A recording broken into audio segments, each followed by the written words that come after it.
Skaties, kas te iepeld, Ērika? Wow! Es Ēriku svētdien satiku, viņš nebija joprojām atgājis motokrosā, lidoja, saprot, pēc tam atņēma bērniem kaut kādu mazo motocikletu, ja? Un šitādām izvalbītām acīm pa to laukumu močīja. Tā Bija tāda lieta, jā. To, ne? Wow! Un es tik skatos tos jūsējo video un skatos, čoms vispār neatiet, nesausējās. Labi, tas viss sīkums ir klausies. Nu, tu piesakojat par Kārbiņā vai tomēr Jā, es tagad, atsakoji? es reizi gadā, Covid, reizi gadā visus, kurus esmu nobloķējis, ja, es atbloķēju un sāku dzīvi no jauna. Jā? Un tad, nu jā. Bet, ja tev pat raku nepatīk Kārbiņas video, tu saki, es tev nobloķēšu, lai nav jāmokās. Jā.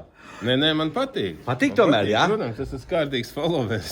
Kā tev godāt? Man Jurka sauc. Jurka, jā? Jā. Tad tev saki, patīk, kā es tur braukāju to mopīti? Jā, tas bija, bišķi pat raku bija. Pat raku bija, jā? Pa to laukumu, kur cilvēki parastie skatītāji staigā, un tad tu tur...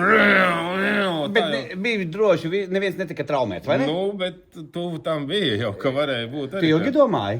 Nē, es uzreiz skatos, kas tad tas, skatos Ēriks, mētelis plandās, laiž, tā uzmanīgāk, tā jau nav trasa.